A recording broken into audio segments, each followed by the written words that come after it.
Southeast Asia was a large enough market. We could find really amazing entrepreneurs, we could find really amazing startups, and they would be able to focus and scale and dominate Southeast Asia. So the biggest difference between the United States or more developed markets with Southeast Asia is that many of the innovations that we see here, many of the fastest growing startups that we are seeing here, they are catering to the 99%.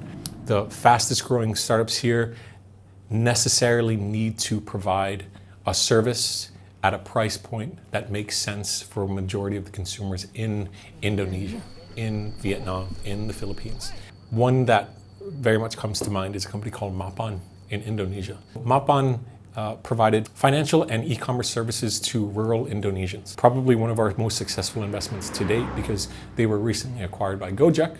And so for the next 5 to 10 years, I think we're going to see many, many more companies, not necessarily Indonesian companies, not necessarily Singaporean companies, but Southeast Asian companies that are taking over the entire region. I realized that you cannot replicate Silicon Valley because Silicon Valley and what it represents was organic. What happened in Singapore, what happened in Israel, these ecosystems came to the fore because of deliberate government intervention. And I think if countries wanted to mimic their local ecosystem, they shouldn't look to the Valley. They should be looking at Singapore. Singapore has been, in my mind, a global leader in creating and implementing the precise policies required to grow a startup ecosystem. Block 71 is a signature program by an US enterprise, and over here, this is where it started. This is Block 71 Singapore. So behind me are our startups who are working on different projects. At any one time in this space, we have about 30 startups and teams from Singapore, as well as different parts of the world. Try to track food waste as granularly as possible. So this sits on top of a regular sized bin. Yeah, you throw the food in here and it goes in the bin. At the same time, we take its weight, we take the time it was thrown, the location it was, so that we can identify what was thrown. And when you throw food inside, we take the weight of it, we take a picture of it, and send all the data back to our cloud system, whereby we can then generate useful feedback for restaurants or kitchens. Our innovations span a different range from innovations from aging society to innovations that help in healthcare. Founders need to be more self-aware on the impact of their companies. If we can actively invest in companies that have a bit more of a sustainability mindset, then the dollar goes a much longer way. So I think Southeast Asia has that unique opportunity to solve really big problems. Shiok Meats is a cell-based clean seafood company. So what we do is grow seafood in the lab, but we get it from stem cells and cells of the animal. So that means we don't have to slaughter the animals anymore. A lot of shrimp farmers themselves say that the way they are doing the shrimp farming is unsustainable. And these are the farms and the companies that are reaching out to us and asking us whether they can license our technology to actually start growing shrimp the way we do it, rather than the dirty way they are doing it. I see the opportunity, I see the funds that are coming down, I see the entrepreneurs and the products that they're building and why they're building it, and then I see so much potential that I'm nothing if not excited for what's going to happen in the next 5 to 10 years. China firstly pioneered a lot of the business models that we see today and are fairly prevalent today. Everything from the social gaming business models to like the super app concepts, a lot of them were pioneered in China. When they set out on a path to do something, it's a top-down approach that gets driven to every city, state, municipal, school. And the perfect example would be the fact that they are heavily going into artificial intelligence. This design part is actually part of the government projects as well, but actually rounded by our team.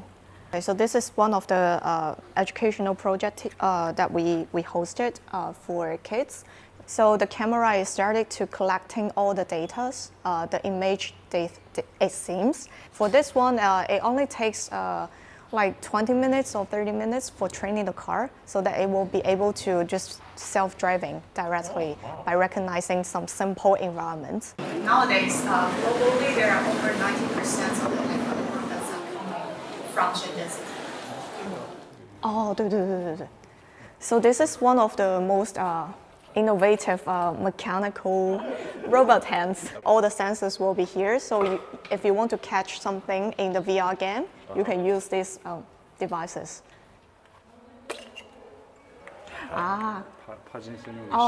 This is mainly for Parkinson patients. Yeah, when they shake. So this is a nice design for them. This is the kids' educational robots.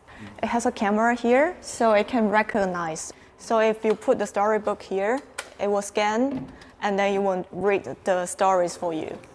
I think Chinese entrepreneurs are also slowly starting to realize that maybe expanding outside of China into markets like Southeast Asia earlier on could be valuable for them because of their strong work ethic.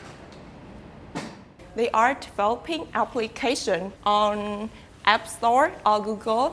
They have 5 million users in their App Store and their program. Và chúng tôi đang có một cái thời điểm rất phù hợp là 45% dân số của thành phố Hồ Chí Minh là dưới 25 tuổi.